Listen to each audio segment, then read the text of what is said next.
Iran Israel युद्धाचं लोण आता भारतापर्यंत पोहोचलंय। भारतात आलेल्या इराणच्या जहाजाला अमेरिकेनं उडवलंय। भारतात एका आंतरराष्ट्रीय कार्यक्रमासाठी हे जहाज आलेलं होतं आणि तो इव्हेंट संपून हिंद महासागरामध्ये पोहोचल्यानंतर या जहाजाला उडवण्यात आलंय। हे अत्यंत निषेधार्ह आहे की ज्या जहाजाचा या संघर्षाशी संबंध नाही त्याला अशा पद्धतीनं थेट उडवून लावल्यानं प्रचंड संतापजनक ही घटना आहे।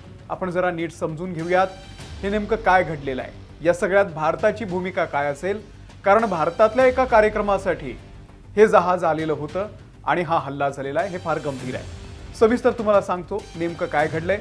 नमस्कार, मी अमोल किनोळकर, आपण पाहत आहात महाराष्ट्र टाइम्स ऑनलाईन। सुरुवातीला समजून घेऊयात की नेमकं काय घडलं होतं। 4 मार्चला अमेरिकेच्या सबमरीननं, ज्याला आपण पाणबुडी म्हणतो, त्या पाणबुडीतून टॉर्पिडो अटॅक केला। टॉर्पिडो अटॅक म्हणजे काय हे जरा समजून घ्या।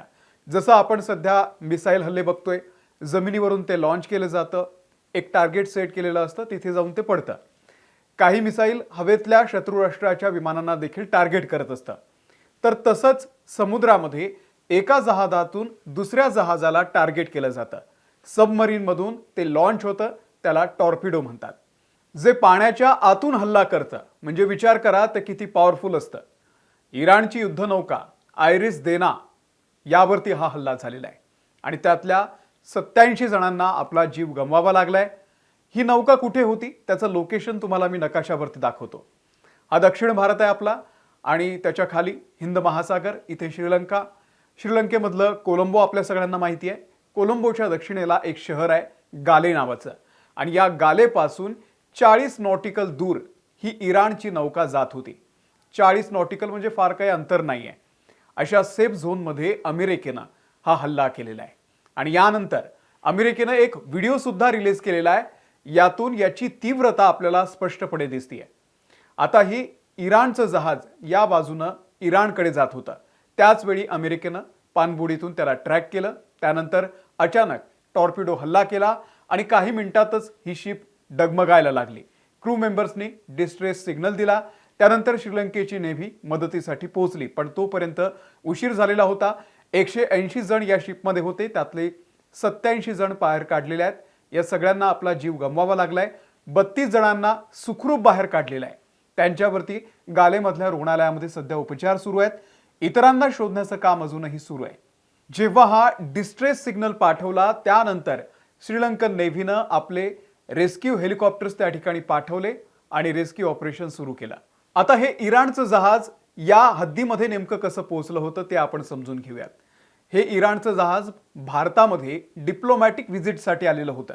3 महत्त्वाचे इंडियन नेव्हल इव्हेंट होते विशाखापट्टणमच्या जवळ। पहिला इव्हेंट होता इंटरनॅशनल फ्लीट रिव्ह्यू 2026। यात वेगवेगळ्या देशांची जहाजे येतात आणि ते आपली प्रात्यक्षिकं दाखवतात। भारतीय नौदलाकडून हा इव्हेंट आयोजित करण्यात आलेला होता। दुसरा इव्हेंट होता मिलन नेव्हल एक्सरसाइज। यामध्ये 75 देशांनी सहभाग घेतलेला होता। आशियातला हा सर्वात मोठा नेव्हल एक्सरसाइज इव्हेंट असतो। विशेष म्हणजे यामध्ये अमेरिका, रशिया आणि इराण या सगळ्या देशांची जहाजं सहभागी झालेली होती। आणि तिसरा इव्हेंट होता इंडियन ओशन नेव्हल सिम्पोजिझम। यामध्ये हिंद महासागराच्या अंतर्गत येणारे जे काही देश आहेत ते आपापल्या शिप्स घेऊन येतात आणि भविष्यात एकमेकांच्या आपण सोबत आहोत हा संदेश या माध्यमामधून देत असतात। आता या इव्हेंट्समध्ये सहभागी होऊन इराणचं हे जहाज परत जात होतं। 17 फेब्रुवारीला भारताच्या ईस्टर्न नेव्हल कमांडनं या जहाजाचं स्वागत केल्याचं ट्विट केलेलं होतं। Indian Navy welcomes IRIS Dena of the Iranian Navy. म्हणजे विचार करा हे भारताच्या दृष्टीने किती महत्त्वाचं आहे। हे जहाज फार जुनं नाहीये। 2021 साली याची निर्मिती झाली होती।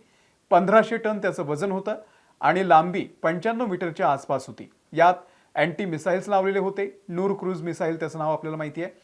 मीडियम रेंजचे एअर डिफेन्स मिसाइल्स लागलेले होते। नेव्हल हेलिकॉप्टर्सला देखील ते कॅरी करू शकत होतं। एक शक्तिशाली जहाज होतं। आता या सगळ्या हल्ल्यानंतर अमेरिकेनं आपलं म्हणणं मांडलेलं आहे की हा जो हल्ला केलेला आहे त्यांचं असं म्हणणं आहे की हे जहाज इराणच्या नेव्हीमधलं एक महत्त्वाचं जहाज आहे। त्यामुळे इराणी नौदलाची शक्ती वाढते आणि आत्ताच्या सिच्युएशनमध्ये आम्ही इराणला मिळेल त्या मार्गाने कमकुवत करणार आहोत। कारण गेल्या काही दिवसांपासून आपल्याला माहिती आहे मध्य पूर्वेमध्ये काय घडतंय? इराणवरती इस्रायल आणि अमेरिकेचे सातत्यानं हल्ले सुरू आहे, सातत्यानं मारा सुरू आहे. इराणचे सर्वोच्च नेते आयातुल्ला अली खामेनी यांनाही संपवण्यात आलंय. तेव्हापासून हा संघर्ष थांबत नाहीये आणि हे जहाज इराणचं अत्याधुनिक जहाज होतं आणि इराणची निर्मिती असलेलं हे जहाज होतं, हे विशेष आहे. त्यामुळे आम्ही ते उडवलं असं अमेरिकेचं म्हणणं आहे. पाणबुडीतून टॉर्पिडो हल्ला करून अमेरिकेनं हे जहाज नेस्तनाभूत केलं. पण हे सगळं खूप भयंकर आहे, कारण असे टॉर्पिडो हल्ले खूप रेअरली केले जातात.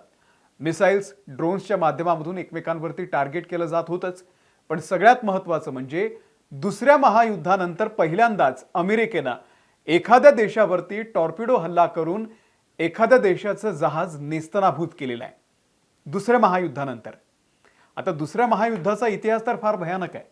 अमेरिकेनं जपानची 1300 जहाजं पाणबुड्यांमधून टॉर्पिडो हल्ले करून उडवलेल्या होत्या. 1300 जहाजं, विचार करा. अमेरिकेची पाणबुडी USS आर्चरशिपनं जपानीज एअरक्राफ्ट शिनानोला 1944 साली उडवलं होतं आणि ही इतिहासातली फार मोठी घटना आहे. भारत पाकिस्तान संघर्षात देखील अशाच पाणबुडी हल्ल्याचा इतिहास आहे. तुम्ही गाझी अटॅक नावाचा हिंदी सिनेमा बघितलेला असेल कदाचित. भारताच्या INS विक्रांतला उडवण्यासाठी पाकिस्ताननं PNS गाझी ही पाणबुडी तैनात केली होती. PNS गाझीमधून भारताच्या INS विक्रांतला लोकेट करून टॉर्पिडो हल्ला सुद्धा झालेला होता. पण भारतानं जोरदार पलटवार केला. 3 डिसेंबर 1971 रोजी या PNS गाझी पाणबुडीला विशाखापट्टणमच्या जवळ भारताच्या INS राजपूतनं उडवून लावलं होतं. पाकिस्तानचं म्हणणं आहे की आमची जी गाझी नावाची पाणबुडी आहे ती स्वतःच बुडाली. आता तो त्यांचा दावा आहे. आता या सगळ्यामध्ये आपण हे समजून घेऊयात की भारताच्या इव्हेंटसाठी ही पाणबुडी आलेली होती इराणची. तर आपली जबाबदारी होती का? एकतर हा हल्ला भारताच्या किंवा श्रीलंकेच्या हद्दीत झालेला नाहीये, त्यामुळे तसं टेक्निकली आपली काही जबाबदारी नाहीये. आपण यावरती फार काय करू शकतो तर निषेध व्यक्त करू शकतो. ते आपले पाहुणे होते हे खरं आहे, पण आपल्या हद्दीतून आंतरराष्ट्रीय हद्दीमध्ये शिरल्यानंतर हे घडलेलं आहे. नैतिकदृष्ट्या विचार केला तर अमेरिकेची यामध्ये चूक आहे की एका इव्हेंटसाठी आलेल्या जहाजावरती हल्ला करणं हे नैतिकदृष्ट्या चूकच आहे. ते सुद्धा अशा वेळी जेव्हा ना त्यांच्याकडे रडार आहे ना एअरफोर्सची मदत आहे. पण या सगळ्या संघर्षात नैतिकता आता उरलेली नाहीये. दोन्हीकडूनही खूप वाईट पद्धतीने हल्ले होत आहेत. आपण या संघर्षामध्ये ना अमेरिकेच्या बाजूने आहोत, ना इस्रायलच्या, ना इराणच्या. आपण तटस्थ आहोत. आपण काय करू शकतो तर निषेध व्यक्त करू शकतो. आपण या युद्धामध्ये पडता कामा नये. पण ही आग आता हिंद महासागरापर्यंत पोहोचलेली आहे. त्यामुळे आपली नेव्हल एक्सरसाइज आपल्याला आणखी मजबूत करावी लागेल. तुम्हाला या सगळ्याबद्दल नेमकं काय वाटतंय? अमेरिकेनं इराणच्या या जहाजाला अशा पद्धतीनं उडवणं हे नैतिकदृष्ट्या तुम्हाला पटतंय का? आम्हाला कमेंट करून नक्की सांगा. या व्हिडिओमध्ये इथेच थांबतोय. आमच्या महाराष्ट्र टाइम्सच्या YouTube चॅनलला जर तुम्ही सबस्क्राईब केलेलं नसेल, सबस्क्राईब करा. फेसबुकवरती आहोत, तिथे आम्हाला फॉलो करा. धन्यवाद.